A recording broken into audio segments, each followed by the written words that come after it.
Virat chilli powder అన్ని రకాల వంటలకు పచ్చళ్లకు సరైన chilli powder. No colour, no chemicals. నమస్తే కార్తిక్ భయ్య. Hi. Congrats, first congrats. Thank you అన్న. Guest success. థ్యాంక్ యూ అన్న, థ్యాంక్ యూ సో మచ్. ఏంటంటే ఈ సక్సెస్ అయింది, సినిమా మనం కొట్టేసాము అనే ఒక ఫస్ట్ వర్డ్ ఎక్కడి నుంచి విన్నారు అసలు? మా ప్రొడ్యూసర్స్ నుంచి అన్న, విశ్వ గారి నుంచి. అయిపోయింది, అది స్మాష్ ఇట్ అన్నారు ఆయన. సో అదే ఫస్ట్ కాల్. ఓకే. శ్రీరాముల్లో షో వేశారు. ఓకే. అక్కడ అర్థమైపోయింది. ఈ వాజ్ వెరీ హ్యాపీ. అంటే మచ్ నీడెడ్. సో విశ్వ గారికి మచ్ నీడెడ్, నాకు వెరీ మచ్ నీడెడ్, టీం అందరికీ కూడా వెరీ మచ్ నీడెడ్. సో అంటే ఇప్పటి వరకు పీపుల్స్ మీడియాలో ఎన్ని సినిమాలు ఉన్నా, ఎన్ని సినిమాలు హిట్లు వచ్చినా, ఈ మిరాయ్ అనేది అన్నిటితో పోల్చుకుంటే బిగ్గెస్ట్ బ్లాక్ బస్టర్. మిగతా కార్తికేయ టు వేరే వాళ్ళతో కొలాబరేట్ చేసింది, కానీ ఓన్గా పీపుల్స్ మీడియా ఫ్యాక్టరీలో ఓ రకంగా చెప్పాలంటే విశ్వప్రసాద్ గారు 2 కాలంలో ఎత్తి గర్వంగా చెప్పుకునే సినిమా ఇది. సో అంటే ఈ సినిమా రిలీజ్కి ముందు ఎలా ఉండేదన్నా? అంటే ఇది కంప్లీట్, అంటే అందరూ చెప్పేదే complete passion and commitment based project ఇది. అంటే ఒక group of people giving full time to a film. ఒక గ్రూప్ మొత్తం వాళ్ళ టైం అంతా దీని మీద పెట్టి కంప్లీట్ ప్యాషన్తో, అండ్ ఎక్కడెక్కడికో వెళ్ళలేదు, అంతా మన దగ్గరే, అంతా మన మన మన చుట్టుపక్కల ఉన్న పీపుల్తోనే చేసుకున్న సినిమా ఇది. సో ఒక చిన్న పర్సనల్ ఫీలింగ్ అయితే ఉండేది అందరికీ. సినిమా చేస్తున్నప్పుడు ఉండేది, అది ట్రైలర్ రూపంలో వచ్చినప్పుడు ఉండేది, రిలీజ్ అయ్యాక కూడా అది ట్రాన్స్లేట్ అయింది, అది ఎఫర్ట్ రూపంలో ఏదో రూపంలోనో. అంటే ఎన్నాళ్ళ నుంచో వెయిట్ చేస్తారు సక్సెస్ కోసం, ఇలాంటి కమర్షియల్ సక్సెస్ కోసం. యాజ్ ఎ సినిమాటోగ్రాఫర్గా కానీ, డైరెక్టర్గా కానీ మీకు ఫస్ట్ సినిమా కానీ, ఈగల్ సినిమాకి కానీ అప్లాజ్ వచ్చింది. బట్ మీరు అనుకున్న కమర్షియల్ సక్సెస్ ఈ సినిమాతో వచ్చింది. వినగానే ఏమనిపించింది? అంటే ఏమన్నా ఎమోషనల్ అయ్యారా? ఏం లేదండి యాక్చువల్లీ.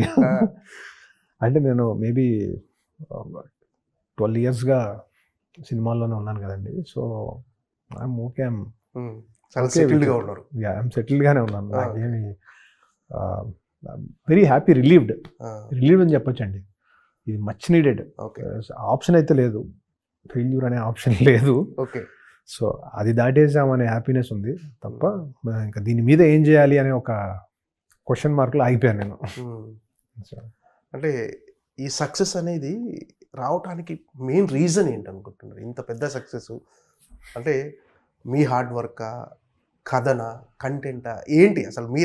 మీరు చెప్పేది ఏంటి అసలు ఈ సక్సెస్కు ప్రధాన కారణం? అంటే మీరు ఇది ఖచ్చితంగా కథలో ఉన్న ఎలిమెంట్సే. అవి కనెక్ట్ అయితేనే ఈ పైన ఉండే ఇవన్నీ, ఇదంతా పైన ఆర్నమెంట్స్ లాగా ఇవి. సో ఎక్కడో కథనంలో మన రూట్స్, మన ఇతిహాసాలు, మన మైథాలజీలు అన్నీ లింక్ వేసి చేసుకుంటూ వచ్చాం. అంటే చందమామ కథలాగా, మనకు తెలిసిన కథలాగా, చిన్నపిల్లల నుంచి పెద్దవాళ్ళు చూసేలాగా అవన్నీ చేసుకుంటూ వచ్చాం కదండి. అది మేజర్ థింగ్. రెండోది ఏంటంటే సినిమా తీసిన ప్రాసెస్ ఏంటంటే, ఉన్న ఒక రిసోర్స్, తక్కువ ఉన్న బడ్జెట్స్లో హెవీ స్కిల్తో చేసిన ప్రాజెక్ట్ ఇది. అంటే చాలామంది స్కిల్. సో వాళ్ళందరి స్కిల్స్, వాళ్ళందరి కాంట్రిబ్యూషన్స్ వల్ల కొంచెం నేను బాగా కనిపిస్తున్నాను. బట్ ఇదంతా ఈ మొత్తం టీమ్ కాంట్రిబ్యూషన్. ఈ సినిమా మాత్రం రిలాక్స్ అయినట్టేనా ఇప్పుడు? అయిపోయింది, వెరీ రిలీవ్డ్. ఓకే. నిద్రపోయారా? నెలలో 2 నెలల నుంచి నిద్ర లేకుండా వచ్చి. అవునవును. ఇప్పుడు లాస్ట్ 3-4 daysగా పర్లేదండి. కొంచెం ఇప్పుడు ఏంటంటే ఫోన్ కాల్, ఈ హ్యాపీ మెసేజ్ల వల్ల నిద్ర డిస్టర్బ్ అవుతుంది తప్ప, బట్ అది లేకపోయినా కూడా నిద్ర పట్టదేమో అండి ఇప్పుడు. అంటే ఇంతకుముందు పని ఒత్తిడి వల్ల నిద్ర పట్టలేదు, ఇప్పుడు ఆనందంతో నిద్ర పట్టదేమో. అంతే, కరెక్ట్ అండి. ఓకే. అంటే అసలు ఈ సినిమా విషయంలో మీరు అనుకున్న బిగ్గెస్ట్ ప్రెజర్ ఏంటి అసలు? ప్రెషర్ ఎవ్రీ సీక్వెన్స్లో ఏదో ఒక కొత్త మ్యాజిక్, ఒక కొత్త ఎలిమెంట్, ఒక ఇతిహాస ఎలిమెంట్, ఒక తెలియని మ్యాజిక్ పెట్టుకుంటూ వచ్చాము. వాటిని ఖచ్చితంగా ట్రాన్స్లేట్ చేయగలమా స్క్రీన్ మీద అనే ఒక భయం ఉండేది, రైటింగ్ నుంచి స్క్రీన్ మీదకి. అండ్ ఇంకొకటి, అది ఏంటంటే మామూలుగా ఒక సీన్ రాసుకున్న తర్వాత, తీసేసిన తర్వాత ఒక కాన్ఫిడెన్స్ వచ్చేస్తుంది. ఈ సినిమాకి ఏంటంటే తీసినా కూడా మళ్ళీ దాని మీద ఎఫెక్ట్స్ అయ్యో, విజువల్ ఎఫెక్ట్స్ అయ్యో అన్నీ వచ్చేంత వరకు మనకు అది ఇంపాక్ట్ఫుల్గా ఉందా లేదో తెలియదు. సో అది ఆల్మోస్ట్ 3 ఏళ్ళు ఆ యాంగ్జైటీ ఫీల్ అవ్వాల్సి వచ్చింది. వస్తుందా మనం అనుకుంది, వచ్చేస్తుందా అని. సో ఇది చాలా భయం భక్తితో చేసిన సినిమా ఇది, సింపుల్గా చెప్పాలంటే. సో సో ఎవ్రీ బ్లాక్, మీరు ఏదైతే కాంప్లికేటెడ్ బ్లాక్స్ మీరు చూసి ఈరోజు సినిమాలో బాగుంది అని ఫీల్ అవుతున్నారో అవన్నీ కూడా చాలా జాగ్రత్తగా ఒళ్ళు దగ్గర పెట్టుకొని చేసిన సీక్వెన్స్లే. ఓకే. అంటే అవి రీచ్ అవ్వడానికి అక్కడ దాకా. So it took time. Okay. ఈ సక్సెస్ కోసం అటువైపు ప్రొడ్యూసర్ కావచ్చు, తేజ సజ్జా కావచ్చు, మీరు కావచ్చు, మీకు కూడా అంటే అందరికీ కీలకమైన సక్సెస్ ఇది. అంటే ఈ సక్సెస్ తర్వాత అంటే మీ సక్సెస్ అమ్మా నాన్నకు కూడా చాలా అవును. కీలకం. సో అమ్మా నాన్నలు ఎలా ఫీల్ అయ్యారు, వాళ్ళు ఎలా షేర్ చేసుకున్నారు ఈ సక్సెస్? Very happy. మా నాన్న మెసేజ్ నాకు ఆయన వెరీ హ్యాపీ, ఈసారి అయిపోయింది, ఇంకా ఆడియన్స్ తీసుకెళ్ళిపోతారు ఓకే అనేది ఆయన ఫైనల్. ఇది డివైన్ బ్లెస్సింగ్స్ ఉన్నాయి ఈసారి, ఓకే అయిపోయింది అని. మా అమ్మ మెసేజ్ కూడా అదే. అలాగే మా వైఫ్ కూడా very very happy and proud. చూసారా అక్కడ తిరుపతిలో చూసారా సినిమా? ఆయన తిరుపతిలో చూసారు, మా నాన్నగారు ఒకటి తిరుపతిలో చూసారు. దర్శనానికి వెళ్ళాను, ఆయన పొద్దున్నే దర్శనం చేసేసుకొని వెళ్ళి చూసి వెరీ హ్యాపీగా ఫీల్ అయ్యారు. అంటే సూర్య వర్సెస్ సూర్య సినిమా తర్వాత అంటే మీ మొదటి సినిమా యాజ్ ఎ డైరెక్టర్గా సినిమా, ఆ సినిమా కమర్షియల్గా పక్కకు పెట్టేసిన ఒక డిఫరెంట్ సబ్జెక్ట్.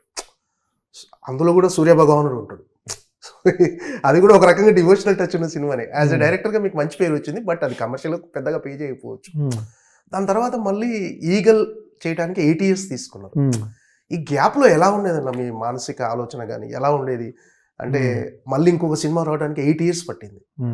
లేదన్న, అంటే ఇమ్మీడియట్గా సినిమా చేయాలి అంటే ఆప్షన్స్ ఉండేవి అప్పుడు. బట్ ఎందుకో అనిపించింది కొంచెం కమర్షియలీ రకరకాల డైరెక్టర్స్తో వర్క్ చేయాలి అని అనిపించింది. సో అది కంటిన్యూ చేశాను ఒక నెక్స్ట్ 6-7 years. రకరకాల డైరెక్టర్స్తో ట్రావెల్ అవుతూ వచ్చాను.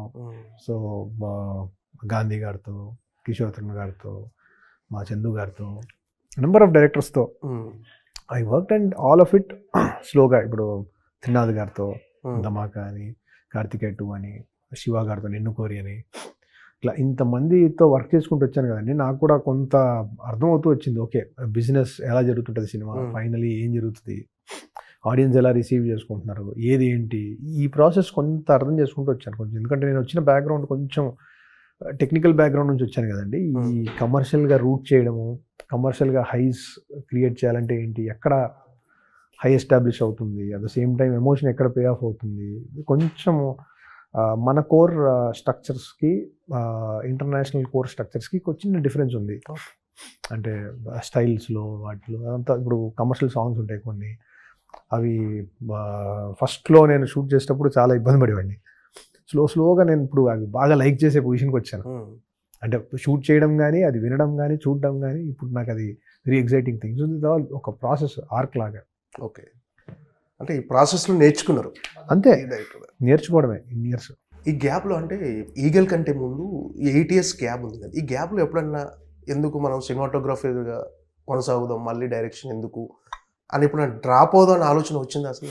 లేదు, ప్యారల్గా ఎప్పుడు ఇవి రాస్తూనే ఉన్నా. సినిమాటోగ్రఫీ నేను ఎప్పుడు ఎంజాయ్ చేశాను యాక్చువల్లీ. నాకు మోస్ట్ ఆఫ్ ద డైరెక్టర్స్ 95% అంటే ఆల్మోస్ట్ 10 మందితో పని చేసింటే 9 మందితో నేను వర్క్ ఎంజాయ్ చేశాను. ప్రశాంత్ గారితో ఆయన సినిమా చేశాను. సో డిఫరెంట్ సినిమాలు చేసే అవకాశం కూడా నాకు వచ్చింది యాక్చువల్లీ చెప్పాలంటే. కంపేర్ టు అదర్స్ నాకు ఆ ఫిల్మోగ్రఫీలో డిఫరెంట్గా చేసుకునే అవకాశాలు కూడా కంపారిటివ్లీ నాకు ఎక్కువే వచ్చాయి. నేను ఎప్పుడు ఎంజాయ్ చేశాను, ఆ ప్రాబ్లం ఏం లేదు. బట్ ఒక కథ చెప్దాము, ఆ కథని తీద్దాము అనే ఎగ్జైట్మెంట్ ఉంటుంది కదండి. ప్రతి సంవత్సరానికి మారిపోతూ ఉండేది. కొన్ని కథలు ఇది బాగుంది అనుకునేవాడిని, వేరే సినిమాలు వచ్చేసేవి. ఇప్పుడు కోమాలి అని ఒక సినిమా వచ్చింది కదండి, అలాంటి ఐడియా మీద నేను ఒక 1.5 year 2 years వర్క్ చేశాను. అది వచ్చేసింది ఆ సినిమా, ఇంకేం చేస్తామండి, అది పడేసాం పక్కన. సో అట్లా there are number of things that will not work మన సైడ్కి. అట్లా కొన్ని డ్రాప్ అయిపోయినా ఉన్నాయి. ఈ సినిమా 8 years నుంచి ఎలాగైనా చేయాలి అని ప్రయత్నం చేస్తూ ఉన్నాను. అది మెల్లగా ట్రాన్స్లేట్ అయ్యి ఒక 5 years క్రితం జరుగుద్ది అనే ఫీలింగ్ వచ్చి 5 years నుంచి మళ్ళీ ఒక 3 yearsగా షూటింగ్లో అవుద్దా అనే ఒక ప్రాసెస్లోకి వచ్చి ఫైనలీ మొన్న we got it out. So ఇది ఒక కాన్స్టెంట్ ప్రాసెస్ ఎప్పుడూ ఉండేది. బట్ సినిమాటోగ్రఫీ వల్ల నాకు అడ్వాంటేజ్ ఏంటంటే ఎప్పుడు నేను సినిమాలోనే ఉన్నాను, బయటికి వెళ్ళలేదు. సో అంటే ఈ సినిమాటోగ్రఫర్గా పనిచేస్తూ ఉన్న ప్యారలల్గా ఒకవైపు మైండ్ అటువైపు రన్ అవుతూ ఉండేది. అంటే గ్యాప్స్ ఉంటాయి కదండి, గ్యాప్స్ ఉండేవి. షెడ్యూల్ గ్యాప్స్ ఉండేవి, వేరే హెడేక్స్ ఏమి ఉండేవి కాదు. హెడేక్స్ అని డైరెక్టర్లు పడతారు, నాకు ఓన్లీ షూట్ ఉంటే క్రియేటివ్గా పడతాను. ఆ తర్వాత పోస్ట్ ప్రొడక్షన్లో, డిఐలో, విఎఫ్ఎక్స్లో కొంత ఇన్వాల్వ్ అవుతాను. ఇవి దాటి నేను నా ఇన్వాల్వ్మెంట్ ఏం లేదు కాబట్టి నాకు కొంచెం స్మూత్గానే ఉండేది కంపేర్ టు డైరెక్టింగ్. మీరు అంటే సినిమాటోగ్రఫీ చేస్తున్నప్పుడు అంటే డైరెక్షన్ చేయాలనేది యాంబిషన్ ఏం లేదండి, స్టోరీ టెల్లింగే. ఇప్పుడు ఒక పర్టికులర్ టైప్ కథలు చెప్పాలి అని మనకు ఉంటుంది, అది చెప్పలేకపోతున్నాము అనే ఒక లోటు వల్ల చేద్దామనే వచ్చిన ఆలోచనే. మేబీ ఆ లోటు లేకపోతే చేసుండేవాడిని కాదు అసలు. ఓకే, ఎక్కడో చిన్న లోటు ఉండేది నాకు, యాక్షన్ సినిమాలు చేయాలని. నాకెవరు యాక్షన్ సినిమాలు ఆఫర్ చేయకపోవడం, అట్ ద సేమ్ టైం నాకెక్కడో ఇట్లా ఈ పురాణాలు, ఈ చిన్న సూపర్ న్యాచురల్ ఫిల్మ్స్ తీయాలని చిన్నప్పటి నుంచి ఉంది ఆ పిచ్చి. నాకు యానిమేషన్ అంటే పిచ్చి, అది ఉంది. సో దానికి తగినట్టుగా ఫిల్మ్స్ నాకు రాలేదేమో అనిపించింది. సో అందుకే ఆ కథ చెప్పాలనే కోరిక గట్టిగా ఉండి ఫైనల్గా ఇలా. ఓకే, అంటే డైరెక్టర్గా మీ విజన్ని మీరు తెరకెక్కించవచ్చు, డైరెక్టర్ కమ్ సినిమాటోగ్రఫర్గా వేరే వాళ్ళ విజన్ని మనం ప్రాపర్గా మనది కాదు అని ఫస్ట్ తెలుసుకొని ఆయన విజన్ని మనం పర్ఫెక్ట్గా బ్లెండ్ చేసి దానికి ఏం కావాలో మనం ఇచ్చి కథని సరిగ్గా చెప్పాలి, అంతే సినిమాటోగ్రఫీ. మిరాయి కథ ఎలా పుట్టింది అంటే రామేశ్వరం వెళ్ళి విజయ్ గారు మీకు తెలిసిన స్నేహితుడు విజయ్. అవును, కరెక్ట్ అండి. మా ఫ్రెండ్ విజయ్, తను 2015లో చనిపోయాడు. అప్పటి నుంచి ఒకసారి అస్థికలు కలపడానికి మేము మా ఫ్రెండ్స్ రామేశ్వరం వెళ్ళాము. అప్పుడు నాకెందుకో చిన్న ఒక పర్సనల్ కనెక్షన్, ఏదో నేచర్తో ఫీల్ అవుతూ వెళ్ళాను నేను. అంటే వాడి రూపంలోనో ఏదో రూపంలోనో ఒక బర్డ్ నాతో ట్రావెల్ చేస్తున్నట్టు, సముద్ర అలలు నన్ను టచ్ చేస్తున్నట్టు, ఏదో కనెక్షన్, ఇట్ ఈస్ మిస్టికల్. ఆ కనెక్షనే ఈరోజు ఇన్సెప్షన్ అయింది మిరాయికి. ఆ కనెక్షన్ నుంచి 9 పుస్తకాలు అనే ఒక ఐడియా ఏదో తగిలింది ఎక్కడో, దీన్ని ఏమైనా కలపచ్చా, సూపర్ న్యాచురల్ పీపుల్ ఉంటే ఎలా ఉంటారు, ఆ బుక్స్లో ఏమైనా సూపర్ న్యాచురల్ పవర్ ఉందా, ఇలా ఒక్కొక్క ఎలిమెంట్ని కలుపుకుంటూ స్లోగా ఫామ్ అయింది. ఇది చాలా ఎక్కువ డీటెయిల్ ఉన్న కథ ఇది. అన్ని డీటెయిల్స్ వేస్తే ఒక్క పాటలో చెప్పలేము అని చాలా వరకు డీటెయిల్స్ తగ్గించాము, చాలా ఈజీగా చెప్పే ప్రయత్నం చేశాము. ఇది ఇప్పుడు వర్కౌట్ అయ్యింది కాబట్టి దాంట్లో ఉన్న మేజర్ డీటెయిల్స్ అన్నిటిని ఇప్పుడు ఇంకా వేరే కథల రూపంలో, వేరే డీటెయిల్స్ రూపంలో తీసుకొచ్చే ప్రయత్నం చేద్దామని ఉంది. అంటే మీ విజయ్ మీ స్నేహితుడు కావచ్చు, యూనివర్స్ అంటే ఆయన కూడా బలంగా కోరుకుడు మీ సక్సెస్ కోసం. అవును, నాకు తెలిసి అందుకే ఈ కథ పుట్టడానికి కారణమైంది ఆయన. వాడు నాతో పాటు ఫిల్మ్ మేకింగ్ కోర్స్ చేశాడు, సినిమాటోగ్రాఫర్ అవుదాం అనేది వాడి ఆశ. వాడు అన్ఫార్చునేట్లీ చనిపోయాడు, నేనయ్యాను. సో మీ రూపంలో ఆయన మీ సక్సెస్ చూస్తున్నాడు ఎక్కడ. 100%. అందుకే ట్రిబ్యూట్ చేశాను ఈ సినిమా వాడికి. ఓకే, అంటే ఏంటి అనుబంధం, ఏంటి ఆయనకు మీకున్న అనుబంధం? ఇంజనీరింగ్ నుంచి ఫ్రెండ్స్, సినిమాలు చేయాలని. నేను డైరెక్టర్ అయితే వాడు సినిమాటోగ్రాఫర్ అని. మా ఫ్రెండ్ ఇంకో ఎడ్డీ అని ఉన్నాడు, గౌతమ్ అని ఉన్నాడు, ముత్తు అని ఉన్నాడు. సో మేము వివర్ టీమ్, ఒక్కొక్కరు ఒకటి చేద్దాము అని. అజయ్ అని ఉన్నాడు, శేషు అని ఉన్నాడు. సో వీళ్ళందరూ మా ఫ్రెండ్స్ అందరూ మేము ఒక బ్యాచ్ లాగా ఇప్పటికైనా సినిమాలు చేయాలి కలిసి అనుకుంటూ ఉన్నాం. అలా వాడి డెత్తో కొంచెం అదొక అక్కడ ఒక చిన్న బ్రేక్ పడింది మాకు. ఎవరికి వాళ్ళు అలా క్యారమ్ బోర్డ్ కాయిన్స్ లాగా అటు ఇటు అయిపోయాం. బట్ నౌ మళ్ళీ అందరూ స్లోగా కలుసుకుంటూ ఇదే జోన్లోకి వచ్చేసాం. అంటే ఈ కథ 5 years రాస్తూనే ఉన్నారని చెప్పారు. లేదు, కంటిన్యూస్ కాదండి, బట్ 5 yearsగా పెరుగుతూ వచ్చింది. ఏం చేద్దాం, ఎలా చేద్దాం, ఇది చేద్దాం, ఇది బాగుంది, దీన్ని రిటైన్ చేద్దాం, దీంట్లో డ్రామాని ఎంతవరకు తీసుకురావచ్చు, డ్రామాని ఏమైనా చంపేస్తుంది, ఇది కొంచెం జాగ్రత్తగా అలా చేసుకుంటుంది. 2021 మిడ్ నుంచి తేజు ఇన్వాల్వ్డ్. తేజు నేను కలిసి ట్రావెల్ అవుతున్నాం ఈ కథ మీద, ఎలాగైనా చేయాలి అని. అది 22 ఎండ్కి షూటింగ్ ఎక్కేసే పొజిషన్కి వచ్చింది. 25 years. ఈ 5 yearsలో యాడ్ అవుతున్నాయి, బెటర్మెంట్ అవుతూ వస్తుంది. తప్పకుండా అండి. సో ఎక్కడ లాక్ చేశారు అసలు, ఏ పాయింట్ దగ్గర లాక్ చేశారు, ఇది పర్ఫెక్ట్గా వెళ్ళిపోదాం? 23 March అక్కడ లాక్ అయిపోయింది సినిమా. అక్కడ లాక్ అయిపోయింది. ఈగల తర్వాత ఇంకొక చెక్ చేసాం, మళ్ళీ ఇంకొకసారి రీచెక్ చేసుకున్నాం. ఎందుకో మళ్ళీ ఏమన్నా తేడాలు ఉన్నాయా అని రీచెక్ చేసుకొని 2-3 సార్లు మళ్ళీ చిన్నవి ఏమైనా ఉంటే కరెక్ట్ చేసుకొని అక్కడ నుంచి మళ్ళీ చేసుకుంటూ వెళ్ళాం. మళ్ళీ సినిమా అంతా అయిపోయాక ఇంకొకసారి రీచెక్ చేసాం, ఇంకోసారి కరెక్ట్ చేసుకున్నాం. లాంగ్ ప్రాసెస్ ఒక సినిమా ఒక స్టార్ట్ టు ఫినిష్కి రావడానికి. దాంట్లో జరిగే థింగ్స్ని అది మనం చెప్పలేము. కొన్నిసార్లు పర్ఫార్మింగ్ వల్ల ఇది ఇంకా బాగుంది, ఇలా వెళ్తే బాగుంటుందని అనిపించవచ్చు, instinctive decisions. But soul of the film was long back. Okay. Soul అదే. సోల్ కాకుండా ఐటమ్స్ ఏంటి, ఐటమ్స్ని ఇంకా కొంచెం హై చేయడానికి ఏం చేయొచ్చు, ఇంకొంచెం డ్రామా ఎన్హాన్స్ చేద్దామా, ఇక్కడ అవసరం లేదా, ఈ డెసిషన్స్ ప్రాసెస్లో జరుగుతుంది. ఓకే. అంటే కథను మీరు మినిమైజ్ చేయడానికి చాలా కష్టపడి ఉంటారు. చాలా ఎక్స్పాండ్, చాలా ఎక్స్ప్లోర్ ఉన్న కథ ఇది. సో ఫస్ట్లో మీరు దీన్ని వెబ్ సిరీస్ లా కూడా చేయాలనే ఆలోచనలో కూడా అవునవును. నాకు ఫస్ట్ కట్ ఒక 315, 320 వచ్చేసిందండి. చాలా డీటెయిల్స్ ఉంటాయి, చాలా ఇంకా కొంచెం డ్రామా కొంచెం ఎక్కువ ఉంటుంది. చూసుకున్న తర్వాత అనిపించింది ఇది కొంచెం కమర్షియల్గా ట్రీట్ చేయాలేమో అనిపించి, దెన్ శ్రీకర్ ప్రసాద్ గారు లెజెండరీ ఎడిటర్, సో ఆయన కూర్చొని కొంచెం కమర్షియల్ ట్రీట్మెంట్ ఇచ్చేద్దాం, విల్ కీప్ ఇట్ ఇన్ 235, 237 ఆ స్పేస్. సో ఫైనల్ లెంత్ ఇప్పుడు 238 కార్డ్స్ అవన్నీ తీసేస్తే. సో అంటే ఈ సెన్సార్ కార్డ్స్ అవన్నీ ఉంటాయి కదా, దానివల్ల 248, అదర్వైజ్ ఇట్ ఇస్ 238. ఓకే. మీకు ఆ స్పీడ్, ఆ టెంపో రన్లో ఉంటుంది సినిమా. సో అది ఆయన వచ్చాక కొంచెం కూర్చొని కాన్షియస్గా తీసుకున్న డెసిషన్, అంటే ఎక్కువ మందిని రీచ్ అవ్వడానికి తీసుకున్న డెసిషన్. ఎందుకంటే కొన్నిసార్లు చెప్పలేము, కొన్నిసార్లు ఎవరు ఎక్కడ లాగ్లా ఫీల్ అవుతారో ఏమో మనకు తెలియదు. ఇది ఒక అడ్వెంచర్, థ్రిల్లర్, మైథలాజికల్స్ అన్నీ కలిసి ఉన్నాయి కథలో. ఓ రకంగా ఈ కథను డీల్ చేయడం అనేది కత్తి మీద సాము లాంటిది. ఎక్కడ కొంచెం ఇన్బ్యాలెన్స్ అయినా కూడా అంత కన్ఫ్యూజింగ్గా కలగాపులగంగా అయిపోతుంది. కానీ మీరు మాత్రం చాలా స్ట్రైట్ నారేషన్, అరటిపండు ఒలిచినట్టుగా ఒలిచి చాలా క్లియర్గా చెప్తూ వెళ్ళిపోయారు. అంటే మొదటి నుంచి అలా చెప్దామని డిసైడ్ అయ్యారా? అంటే ప్రేక్షకుడు మైండ్కి అసలు ఏ మాత్రం పని పెట్టలేదు, స్ట్రైట్ నారేషన్, ఆ విజువల్స్ ఎక్స్పీరియన్స్ చేసే, అంటే ఏంది నెక్స్ట్ ఏం జరగబోతుంది అనేది తెలుసు, బట్ ఏంటంటే ఆ విజువల్స్ ఎక్స్పీరియన్స్ అవుతుంది. ఫస్ట్ కొంచెం స్క్రీన్ ప్లే కొంచెం ఇంట్రిగ్ బిల్డ్ చేస్తూ ఒక్కొక్కటి థ్రెడ్ ఓపెన్ అవుతూ అలానే చేసాం. First screen play, first version ఒక 3-4 years బ్యాక్ వర్షన్. బట్ అది ఎందుకో భయం వేసింది, కాంప్లికేట్ అవుతుంది ఇది అని. అక్కడ నుంచి దెన్ మళ్ళీ లీనియర్ నరేటివ్కి వచ్చేసాం, వెరీ లీనియర్గా స్ట్రెయిట్గా చెప్పేద్దాం, ఎక్స్పీరియన్స్ ఫీలింగే ఇద్దాం, ఇమర్సివ్ ఫీలింగ్ ఇద్దామని. దెన్ అది ఇన్ ద ప్రాసెస్లో తీసుకున్న కాల్ అది. సో అదే కదే దాన్ని ఒక్కొక్కటి లీనియర్గా ముందే ఓపెన్ చేసేద్దామని. సో ఎందుకంటే ఆల్రెడీ కొత్త ఎలిమెంట్స్ ఉన్నాయి, శబ్దాయుధాలు అంటున్నాం, కొత్త ఎలిమెంట్లు వస్తున్నాయి. మళ్ళీ ఈ ఎలిమెంట్స్ అన్నింటినీ తీసుకొచ్చి అక్కడక్కడ స్కాటర్ చేస్తే బాగా బొంబార్డింగ్గా ఉంటుంది అని భయంతో వద్దు, ఒక లీనియర్ నరేటివ్గా చెప్దాం, చందమామ కథలా చెప్పేద్దాం అని తీసుకున్నాం. That is the right decision for this film. అంటే కథకు అడ్డంకిగా ఉంటాయని పాటలు కూడా తీసేశారు. అంటే వైబుందలే సాంగ్ చాలా పెద్ద హిట్, కానీ అది కూడా లేదు థియేటర్. అంటే అది సాంగ్ షూట్ చేసినప్పుడే దాన్ని ఒక ప్రమోషనల్ సాంగ్ లానే ట్రీట్ చేసాం. సినిమాలో 100% పెట్టేద్దాము అనే ఇంటెన్షన్ లేదు, చూద్దాం అసలు ఏమవుద్దో, ఈ సాంగ్ ఒక ప్రమోషనల్ కాంటెంట్ ఉండాలి అని చాలా సింపుల్గానే తీసాం. దానికి హెవీ సెట్లు వేసి అలాంటివి ఏం చేయలేదు మేము. ఆల్రెడీ ఉన్న సెట్స్ని రీయూజ్ చేసుకొని చాలా సింపుల్గానే తీసుకున్నాం.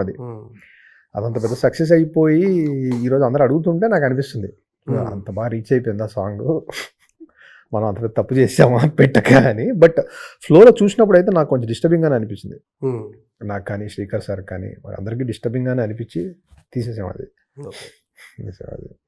అంటే సినిమాలో క్యారెక్టరైజేషన్స్ చాలా బ్యూటిఫుల్గా ఉన్నాయి. ఒక్కొక్క క్యారెక్టరైజేషను అంటే ప్రతి క్యారెక్టర్ కూడా చాలా సెటిల్డ్ పర్ఫార్మెన్స్, ఎక్కడ కూడా కొంచెం కూడా అతిగా అనిపించకుండా. ఈ క్యారెక్టరైజేషన్స్ చేయడానికి చేసిన హోంవర్క్ ఎలా ఉండేది అసలు? ఎక్కువ కష్టపడ్డారా క్యారెక్టరైజేషన్ చేయడానికి? క్యారెక్టరైజేషన్ రైటింగ్ నుంచే వచ్చేసిందండి. అట్ ద సేమ్ టైం ఇది కాన్స్టెంట్ ప్రాసెస్.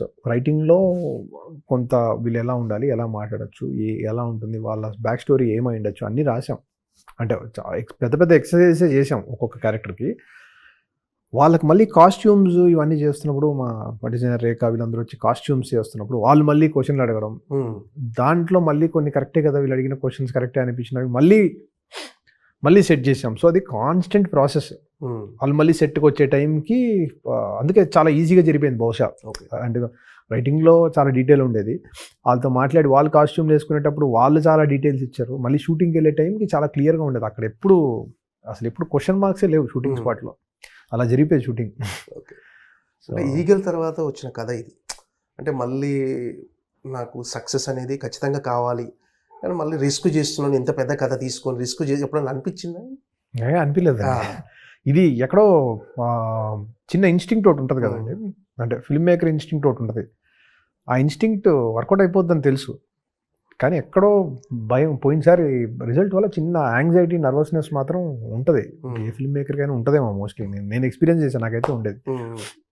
సో ఆ నర్వస్నెస్ నాకైతే ఉంది ఈ సినిమా రిలీజ్ అయ్యేంత వరకు. బట్ ఇన్స్టింక్ట్ ఎక్కడో ఎప్పుడు చెప్తా ఉండేది, ఇది వర్కౌట్ అయిపోద్ది, అంత టెన్షన్ పడద్రా అనేది. సో ఆ ఇన్స్టింక్ట్ పోయిన రోజు ఇంకా I'm out. Okay, this is no point. అంటే ఈ సినిమా వేరే డైరెక్టర్ అయితే మీరు పెట్టిన బడ్జెట్కి డబల్ అయ్యేది అంటున్నారు. ఏంటి అంత ప్యాక్డ్గా ఎలా చేయగలిగారు? అంటే సినిమాటోగ్రాఫర్గా మీకున్న ఎక్స్పీరియన్స్ ఎంతవరకు ఉపయోగపడింది? సినిమాటోగ్రాఫర్గా ఉన్న దానికంటే కూడా బేసిక్గా ఎన్ని షార్ట్స్ తీద్దాం, ఎన్ని డేస్లో తీద్దాం, ఎలాంటి కమిటెడ్ టీమ్ని పెట్టుకుందాం, ఎలాంటి కమిట్మెంట్ ఇచ్చే యాక్టర్స్ని పెట్టుకుందాం అనే దగ్గర ఆ డిఫరెన్స్ వచ్చింది. It is not related to cinematography. Cinematographer ఎవరున్నా కూడా మేబీ ఒక 10 రోజులు పెరిగి ఉండేదేమో, నేను ఒక 10 రోజులు ఫాస్టర్గా చేసి ఉండొచ్చేమో. కానీ బట్ సినిమాటోగ్రఫీ ఒక్కటే కాదు రీజను, అది కమిట్మెంట్ ఆఫ్ అదర్ పీపుల్ ఏదైతే ఉందో అది నాకు ఈ సినిమాకి అబండెన్స్లో దొరికింది. అడిగిన దానికంటే ఎక్కువ ఇచ్చారు అందరూ, ఎక్కువ టైం పెట్టారు. ఇప్పుడు మా హీరో 3 ఏళ్ళు దీని మీద టైం పెట్టాడు, మనోజ్ అన్న చాలా టైం పెట్టాడు. సో అండ్ కాస్టింగ్ కూడా కరెక్ట్గా కూర్చుంది. ఇప్పుడు మనోజ్ అన్న యాక్షన్లో ఈజ్ వెరీ గుడ్, స్టంట్స్లో వాటిల్లో ఆయన ముందు కూడా ఆయనకి స్టంట్ మ్యాన్గా చేశాడు. ఆయన ఆల్మోస్ట్ టెక్నిక్ ఆఫ్ యాక్షన్ బాగా తెలుసు ఆయనకి. సో నాకు యాక్షన్ సీక్వెన్సెస్లో ఆయన ఎక్స్పీరియన్స్ ఉపయోగపడింది. అలాగే తేజు చాలా ట్రైన్ చేశాడు, థాయిలాండ్ వెళ్ళి అథ్లెటిక్ ఫిలిం రావడానికి, అట్ ద సేమ్ టైం చాలా ఫాస్ట్ పేస్డ్ యాక్షన్ అది రావడానికి. సో అన్నీ హెల్ప్ అయ్యి అలా కలిసి వచ్చాయి. అందుకే పవర్ ఆఫ్ బ్రహ్మాండ్. సో మామూలుగా విశ్వప్రసాద్ గారు అంటే బిగ్గెస్ట్ ప్రొడ్యూసర్, పెద్ద మెగా ఫిల్మ్ మేకర్గా చాలా బడ్జెట్ సినిమాలు చేస్తూ ఉంటాడు. అంతే ఇంత తక్కువ బడ్జెట్లో ఈ సినిమా చేయటం ఆయనకు చాలా హ్యాపీనెస్ ఇచ్చింది. సో ఈరోజు సక్సెస్ని కూడా ఆయన ఫుల్ ఎంజాయ్ చేస్తున్నాడు. వాట్ ఎవర్ సక్సెస్ మీద ఆయన ఎన్ని డబ్బులు వస్తాయి, ఎన్ని కోట్లు కలెక్ట్ చేసిన తర్వాత సంగతి, ఒక బ్యానర్కి ఒక బిగ్గెస్ట్ హిట్ ఇచ్చిన ఆ సాటిస్ఫాక్షన్ మీలో ఎంతవరకు ఉంది? సాటిస్ఫాక్షన్ కంటే కూడా అది రెస్పాన్సిబిలిటీ అండి. కొంచెంసారి ఇవ్వలేకపోయాం అనేది ఉంది, ఈసారి అది కంపెన్సేట్ అయింది అంతే. సో ఆయన చాలా స్ట్రాంగ్ హెడ్, స్టబ్బన్ ఆయన, నమ్మితే స్ట్రాంగ్గా నమ్మేస్తారు ఆయన. సో ఆయన నాకు అనిపించింది ఈగల తర్వాత ఈ సినిమా ఈ క్యాన్వాస్ నమ్మి చాలా నెగిటివ్ ఉండేది ఆ టైంలో, అంటే మళ్ళీ స్కెడ్యూల్ స్టార్ట్ చేసే టైంకి. సో ఆయన ఎక్కడా అది నా దాకా తీసుకురానివ్వకుండా దాన్ని సపోర్ట్ చేస్తూ ఆయనకి ఏం కావాలో అది ఇచ్చేయండి అని పుష్ చేస్తూ తీసుకొచ్చారు కాబట్టి ఇక్కడ దాకా వచ్చాం. అదర్వైజ్ ఆ షీల్డ్ లేకపోతే మధ్యలో కష్టం, ఎందుకంటే బయట ఉన్న నెగిటివ్ని దాన్ని తీసుకొని ఇన్ఫ్లుయెన్స్ అయ్యి ఎలాంటి డిస్టర్బెన్స్ అయినా తీసుకొచ్చేయచ్చు అంటే అవన్నీ ఏవి చేయలేదు ఆయన. So I strongly feel it is not a person who will fail, it is the material that might fail. So మెటీరియల్లో ఎక్కడో లోపం ఉండొచ్చు, కానీ పర్సన్ని ఎప్పుడైతే బయటికి తీసుకొచ్చి అంటారో అది కొంచెం ఇట్ ఎఫెక్ట్స్ ఎవ్రీబడి.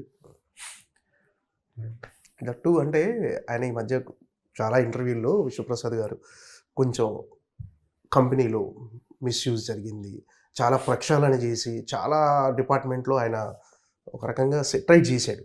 చేసిన తర్వాత వచ్చిన ఫస్ట్ సినిమా మన ఇంటర్వ్యూలో కూడా చెప్పింది అదే, నేను గతంలో చేసిన పొరపాట్లన్నీ సరిదిద్దుకొని చేసిన ఫస్ట్ సినిమా మిరాయ్ అన్నాడు.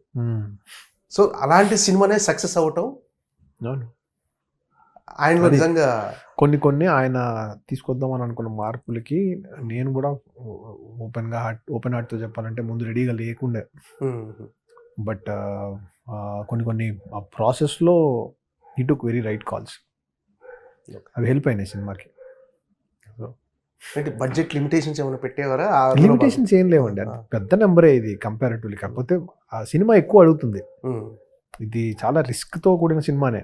ఓకే, ఇంత నెంబర్స్ కూడా with what we try to achieve, number మంచి నెంబరే, డీసెంట్ నెంబరే, it's not small number. But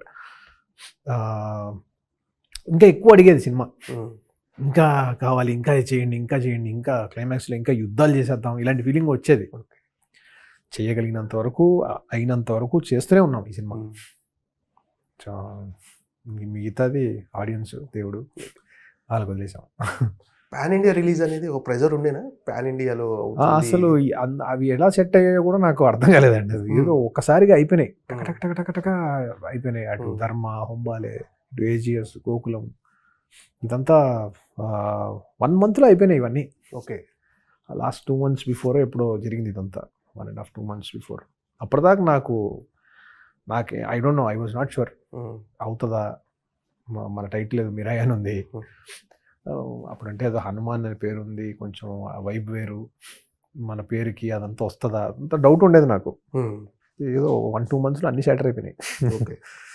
so ఈ సినిమా ఆటోమేటిక్గా దానికి ఏది కావాలో అది తీసుకుంది, యూనివర్స్ కూడా అంటే అందుకే జైత్రయ పాటలు అదే చెప్పాము, లిరిక్ అంతా అదే, చంద్రబోస్ గారు రాసిన మాటలు.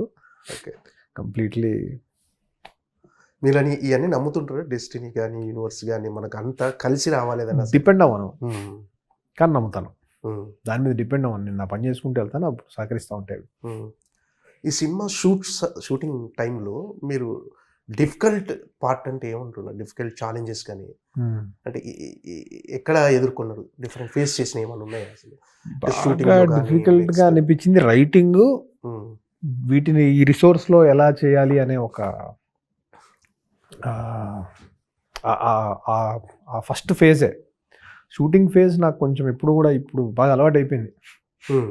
అక్కడికి వెళ్తే నాకు ఎందుకో చాలా ధైర్యంగా ఉంటుంది, ఏదో చేసేస్తాం అనే ఫీలింగ్ ఉంటుంది షూటింగ్ స్పేస్కి వెళ్తే. బట్ ఆ ముందు ఫేజు తర్వాత ఫేజ్ కొంచెం భయం వేస్తుంటాయి. పోస్ట్ ప్రొడక్షన్ ఓకే చేసాం, ఇప్పుడు వర్కౌట్ అయిందా ఇది, ఇక్కడ మళ్ళీ క్వశ్చన్ మార్కులు ఉంటాయి నాకు. ముందు వెనక ఫేజ్లతో ఎప్పుడు I struggle, but middle phase I'm solidly there. Okay.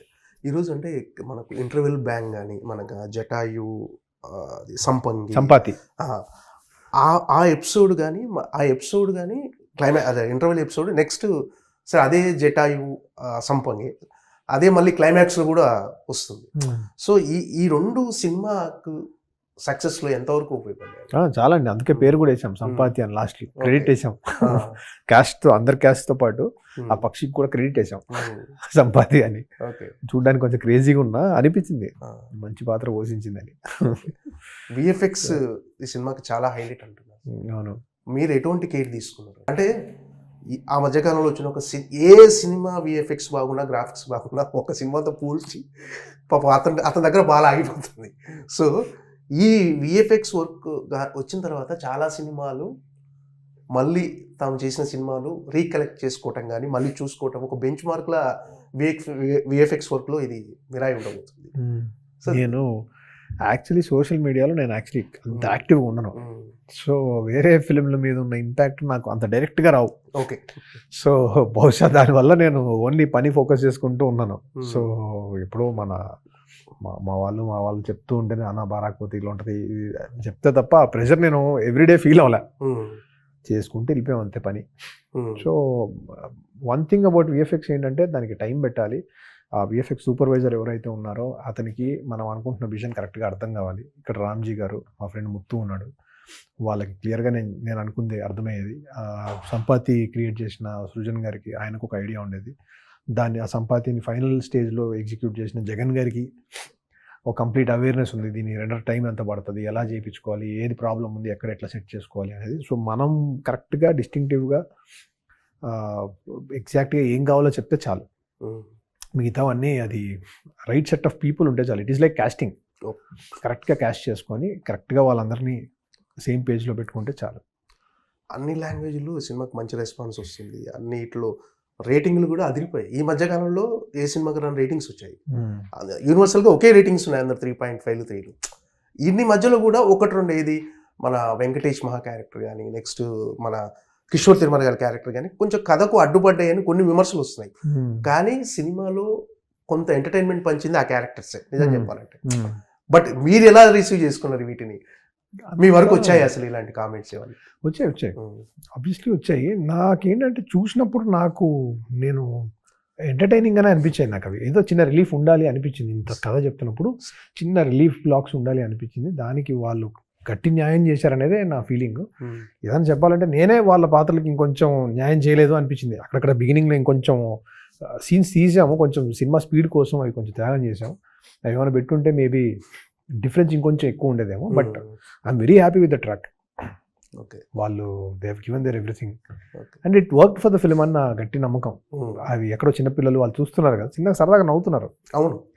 ఆ నవ్వు అనేది లేకపోతే వెంటనే మళ్ళీ నెక్స్ట్ బ్లాక్కి వెళ్ళేటప్పటికి చిన్న ఎగ్జాషన్ ఫీల్ అవుతూ ఉంటాము అని. ఇప్పుడు ఈ కథను రామునికి కనెక్ట్ చేయటం అంటే నెక్స్ట్ చివరిలో క్లైమాక్స్లో రాముడు రావటం, ఆయన సపోర్ట్తో మీరు ఆయన తీసుకొని మొత్తం ఆ 9వ గ్రంథం అతని చేతిలోకి వెళ్ళకుండా ఇదంతా అంటే ఈ రామునికి కనెక్ట్ చేసే ఆ ఎపిసోడ్ ఏదైతే ఉందో అది ఈరోజు చాలా బ్యూటిఫుల్గా అందరు రిసీవ్ చేసుకుంటున్నారు. కానీ మీరు టెన్షన్ పడ్డారు ఏమన్నా, ఎలా రిసీవ్ చేసుకుంటారు ఆ ఎపిసోడ్ గురించి భయం లేదు. నాకున్న ముందు భయం ఏంటంటే కొంచెం ఏమన్నా ఇన్ ద హోల్ లెంత్లో ఈ యాక్షన్ అడ్వెంచరు, ఈ ఎఫెక్ట్స్, ఇన్ని సూపర్ న్యాచురల్ ఎలిమెంట్స్ పెడుతున్నాం కదా, ఎక్కడన్నా దేనికైనా డిస్కనెక్ట్ అవుతారా ఒక చిన్న భయం ఉండేది. అన్నీ కొత్తగా ఎక్కువ చెప్పేస్తున్నామా, ఆ కొత్త మ్యాజిక్స్ మనం ఏదైతే నమ్మామో అది ఏమన్నా కొంచెం ఎక్స్ట్రాగా బొంబార్డ్ అవుతున్నాయా అని ఒక చిన్న భయం ఉండేది. అది కూడా పోయింది థియేటర్కి వెళ్ళి చూశాక. ఓకే. సో డివోషనల్ టచ్ అనేది అంటే ఇది కొత్త బాక్స్ ఆఫీస్ మంత్రం, కొత్త కమర్షియల్ ఫార్మటా, ఎలా సినిమా చేసినా చివరిలో డివోషనల్ టచ్ అనేది ఇస్తున్నారు అని ఒక కామెంట్స్ వినిపిస్తున్నాయి. వీటి మీద మీ రెస్పాన్స్ ఏంటి అసలు? అదే నేను అనేది ఏంటంటే, మనకు ప్రతి సీన్లో రాముడు వస్తున్నాడు అనే యాంటిసిపేషన్ బిల్డ్ చేస్తున్నాము అని అంటే దెన్ మీరు అన్నది నిజం అవ్వచ్చు. మనం అదేం బిల్డ్ చేయలేదు. మనం బిల్డ్ చేసింది ఒకడికి ఏదో ఒక సూపర్ పవర్ వెపన్ ఒకటి టచ్ చేయడానికి ఒక ఎలిజిబిలిటీ కావాలి, వాడికి రూట్ మ్యాప్ ఏంటి, ఇటువైపే తీసుకెళ్ళాము తప్ప అది రాముడు వైపు వాడు రాముడిని చూసేస్తాడు అనే వైపుకి అయితే తీసుకెళ్ళదు సినిమాని. సో రాముడు లాంటి ఒక డివైన్ గాడ్ వచ్చి మనకు కథలోకి రావాలి అని అంటే ఒక నెసెసిటీ ఉండాలి. ఆ నెసెసిటీని కరెక్ట్గా క్రియేట్ చేసి అది కూడా అలా. ఓకే. సో ఒక త్యాగం రూపంలోనో వాడు రెడీ అయినప్పుడు, ధర్మం కోసం నిల్చున్నప్పుడు అలాంటి గ్రేట్ లార్డ్ విల్ కమ్ అనేది ఐడియా. సో నాకు అస్సలు ఆ ఫీలింగే లేదు. అండ్ అవసరమైతే ఇంకా రావాలి అనేది నా ఫీలింగ్. ఇంకా ఎక్కువ సినిమాలు వచ్చినా పర్లేదు. ఈ డివోషన్ కానీ, మన రాముడి కథలు, మన దేవుళ్ళు, వీళ్ళని ఎంత తీసుకొచ్చి మనకు నెక్స్ట్ జనరేషన్కి చెప్పగలిగితే అంత బెటర్ అనేది నాకు అట్టి. అవును, మన ఇతిహాసాలు, పురాణాలు ఈ తరానికి ఎంత చెప్తే అంత మంచిది. రుద్దాము అంటే నేను ఐ వోంట్ టేక్ దట్, ఇది నేను రుద్దలేదు అనేది నా గట్టి నమ్మకం. ఓకే. సినిమాలో ఓకే. అంటే ఈగల్ అనే సినిమా చాలా హోప్స్. అంటే అప్పుడు రవితేజ గారు ఒక మాట అన్నారు, గుర్తుపెట్టుకోండి కార్తీక్ ఘట్టంలోనే నీ పేరు టాప్ దర్శకుల జాబితాలో ఉంటుందని. ఆ సినిమాకి చెప్తే ఇప్పుడు ఈరోజు అందరు దాన్ని పాయింట్అవుట్ చేస్తున్నారు. ఎస్, ఈరోజు Karthik Ghattamaneni talk of the industry. ఏంటి సార్, ఎలా ఉంది? ఆయన is one of those very few people who believed in me. Eagle before నన్ను బిలీవ్ చేశారు, ఈగల్ తర్వాత బిలీవ్ చేశారు. మిరాయి రిలీజ్ అయ్యాక 1 day బిఫోర్ కూడా నేను ఆయనతో మాట్లాడాను, అప్పుడు బిలీవ్ చేశారు, ఇప్పుడు బిలీవ్ చేశారు. ఆయన బిలీఫ్ ఎప్పుడు మారలేదు. సో ఓన్లీ అలాంటి క్వాలిటీస్ ఓన్లీ కొందరికే ఉంటాయండి. సో ఆయన ఒక అరుదైన మనిషి నా జీవితంలో. సో రవి గారికి ఎప్పుడు నాకు స్పెషల్ స్పేస్ ఉంటుంది. నేను రవి గారితో ఎట్టి పరిస్థితుల్లో ఎప్పటికైనా మంచి సినిమా చేసి 100% we will make it work. Phone చేశారా రవి గారు ఏమన్నా మీకు? రవి గారు ఎప్పుడు నా వెల్విషరే. ప్రభాస్ గారు వాయిస్ ఓవర్తో కథ చెప్పడం అనేది ఎంతవరకు ప్లస్ అయింది సార్? ప్రభాస్ గారు 100% ప్లస్ అండి. Super star voice over sir. అది సినిమా లెవెల్ని అలా ఒక 3-4 స్టెప్స్ పైకి తీసుకెళ్ళిపోతాయి. సో అసలు చెప్తారా అనే ఒక సందేహం ఉండేది నాకు. బట్ ఎక్కడో ఫీలింగ్ ఏంటంటే ఆయన వెరీ హార్ట్ఫుల్ అని అందరూ చెప్తూ ఉంటారు. నేను ఎప్పుడు ప్రభాస్ గారిని కలవలేదు ముందు. అందరూ హార్ట్ఫుల్ అంటారు కదా, అడిగేస్తే పోలేదు. ఆయన ఈజ్ బిగ్ హార్టెడ్ మ్యాన్ కదా, చెప్పేస్తారనే ఒక ఫీలింగే. అడిగిన వెంటనే ఆయన వెంటనే పంపించండి అన్నారు. మనం 2-3 సార్లు మళ్ళీ కరెక్ట్ కూడా చేసి పంపించాం. అయ్యో వేరేది కూడా కావాలని అది కూడా చెప్పి పంపించారు. దీని గురించి నేను ఒకటి చెప్పాలి. ఆ సోషల్ మీడియాలో ఇరిటేటింగ్ ఫెలోస్ కొందరు ఏ వాయిస్ అది ఇది అని రాస్తున్నారు. అంత ఇరిటేటింగ్ ఉంటుందంటే అంత పెద్ద స్టార్ వచ్చి మనకు వాయిస్ ఓవర్ చెప్పి ఏదో కథని ముందు తీసుకెళ్ళని చెప్తే వాట్ ఈస్ ద పాయింట్? అసలు ఎందుకు ఆ negative unnecessary things? So he has happily done it. Sir eagle అనే సినిమా ఎన్నో ఎక్స్పెక్టేషన్తో రిలీజ్ అయింది. అది అనుకున్న ఫలితం రాకపోవడంతో మీరు డిసప్పాయింట్ అయ్యారా? నుంచి కోలుకోవడానికి టైం పట్టిందా సార్? పట్టిందండి, 100% పట్టింది. ఎందుకంటే ఈగల్ ఎక్కడో దాంట్లో చాలా ఎలిమెంట్స్ పే అవుతాయి అనే గట్టి ఫీలింగ్తోనే చేసాం. రవి గారిని షూట్ చేసిన ప్రతి సీన్ని నేను బాగా ఎంజాయ్ చేశాను. అండ్ రవి గారు కూడా బాగా ఎంజాయ్ చేశారు. ఆయన ఒక సటిల్ పర్ఫార్మెన్స్, ఆయన లుక్, అన్నిటి మీద చాలా టైం స్పెండ్ చేసాము. కొన్ని ఎపిసోడ్స్ని చాలా చాలా జాగ్రత్తగా ట్రీట్ చేసాము కమర్షియల్ రెస్పాన్స్ కోసం. ఎందుకో మరి అది ఐ డోంట్ నో.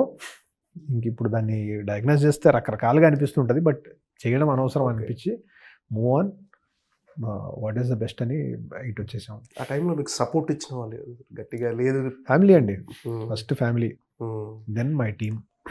ఓకే, ఈ టైమ్స్లో ఫ్యామిలీ సపోర్ట్ చాలా ఇంపార్టెంట్. ఎందుకంటే మనకు సెల్ఫ్ డౌట్ స్టార్ట్ అయిపోద్ది. దాంట్లోంచి బయటకు రావడానికి ఒక 1-2 months పట్టింది. లక్కీలీ ఈ సినిమాకి ఏమైందంటే ఇందులో 2-3 blocks బిఫోర్ షూట్ చేసాం. మీకు ఇంటర్వల్ తర్వాత వచ్చే సిద్ధక్షేత్రం బ్లాక్, ఒక 2-3 blocks బిఫోర్ ఈగల్ షూట్ చేసాం.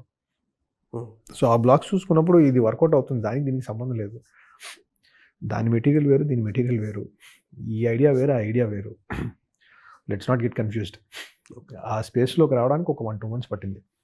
అక్కడ నుంచి వెరీ స్ట్రైట్ ఇది. బట్ అది ఎప్పుడు ఏదో రూపంలోనో, నెగిటివ్ రూపంలోనో, మనుషుల రూపంలోనో, మన సినిమాకి సంబంధం లేని వాళ్ళ రూపంలోనో అది నా చుట్టూ ఏదో రకంగా వస్తూనే ఉండేది. వర్కౌట్ అవ్వదంట, వర్కౌట్ అవుతుందంట, కష్టం, ఇది వెరీ కామన్ థింగ్. అది ఇంకా దానికి ఆన్సర్ ఓన్లీ సినిమానే ఇవ్వగలదు, ఇచ్చిందని అనుకుంటున్నాను. రానా చివరిలో రానా కనిపించేసి గోల్డెన్ మ్యాన్ సార్, ఏంటి సీక్వెల్ ఎలా ఉండబోతుంది? అదే అందరూ రివీల్ చేస్తే ఇంకా పంచి ఉండదేమో, but very interesting idea actually. So Alchemy book నుంచి తీసుకొని చేసింది. సో అలాంటి ఒక ఆల్కెమిస్ట్ ఉంటే ఏంటి, అతనికి పురాణాలకి ఏంటి కనెక్షన్, ఇతిహాసాల్లో ఆయనకి ఏంటి కనెక్షన్ అనే దాంట్లోంచి తీసుకున్న ఐడియా అది. సో హోప్ఫుల్లీ జైత్రయాలో తెలిసి ఇమీడియట్గా ఎక్స్పెక్ట్ చేయొచ్చా? ఇప్పుడు టైం పట్టేస్తుందండి. సో రైటింగే 6 months to 1 year పట్టచ్చు, మళ్ళీ మేకింగ్ ఒక 2 years పట్టచ్చు, 3 years కూడా పట్టచ్చు. ఇట్ టేక్ 1-2 years అయితే, 2 years లోపు వస్తే చాలా క్విక్గా వచ్చినట్టే. Okay, I just hope. Sir ఎవరి కోసం కథలు సిద్ధంగా ఉన్నాయి? ఇప్పుడు pan India director Karthik Bhattam, pan India హీరోలు మన ప్రభాస్, అల్లు అర్జున్, రామ్ చరణ్. ఏం లేదండి, నా దగ్గర ఉన్న ఒక ఓన్లీ ఐడియా. చాలా మంది పాన్ ఇండియా హీరోలు రెడీగా ఉన్నారు. అది ఎవరి కోసం కథలు సిద్ధంగా ఉన్నాయి అసలు? అన్ని కథలు లేవన్నా, అవే 2 ఐడియాలే నావే. ఓకే, 2 ఐడియాలనే నీట్గా వర్క్ చేసుకోండి. ఎవరు చెప్పబోతున్నారండి? ఏమీ లేదండి, ఇంకా యాజ్ ఆఫ్ నౌ ఇంకా జస్ట్ ఐడియా స్టేజ్లోనే ఉన్నాయి. అయితే తప్ప అవి ఒక ఫుల్ఫిల్డ్ ఫీలింగ్ రాదు. రైట్ అన్న, all the best. Thank you. Biggest block buster అయిపోయింది ఆల్రెడీ. సో మీ ఫ్యూచర్ లో మీరు చేసే ప్రతి సినిమా బిగ్గెస్ట్ బ్లాక్ బస్టర్ అవ్వాలని మనస్ఫూర్తిగా కోరుకుంటున్నాను. All the best. Thank you. And for more videos, please subscribe to iDream. Please subscribe to iDream. Please subscribe iDream. And please subscribe to iDream. For more videos, subscribe to iDream. please like, share and subscribe to the channel. Congratulations, iDream. Subscribe to iDream. Subscribe to iDream. So subscribe to iDream Media. iDream team అందరికి huge congratulations. Please subscribe iDream Media. Please subscribe to iDream. Subscribe iDream. Please subscribe to iDream. iDream అంటే నా కళల channel subscribe చేసుకున్న నోరు తిరుగుతలేదు, మీరైతే గంట గుర్తు కొట్టండి. For more such videos, please subscribe to iDream. Subscribe to iDream. Please subscribe to iDream. Please subscribe iDream Media. Please do subscribe to iDream. Please subscribe to iDream Media. For best entertainment and information, please subscribe iDream. And don't forget to subscribe to iDream.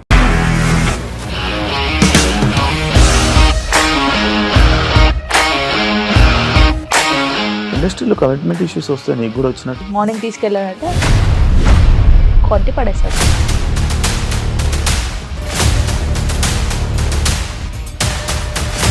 ఒక్కళ్ళు కూడా చూడలేదు ఈ cinema అని చెప్పడానికి కూడా చాలా ధైర్యం కావాలి. అది నిజం కదా, దాంట్లో ధైర్యం ఏంటి? ఇది నెక్స్ట్ డే ప్లేట్ మార్చేస్తే తప్పు కదా. As of now, we are comfortable this అని నేను అనుకుంటున్నాను. రష్మిక గారిది మీది ఒకే ఊరంట కదా. నీకు కోపం వచ్చిందంటే బాగా తిట్టేత్తరా? తిట్టేద్దామండి. నిజంగా గేమ్ ని ఎలా చేంజ్ చేయగలిగారు? ఏపీఎస్ఎఫ్సి వాళ్ళకి 6 నెలల్లో నేను 6 లక్షలు కట్టా. బిజినెస్ చేయాలనుకుంటే it is as difficult as riding a tiger.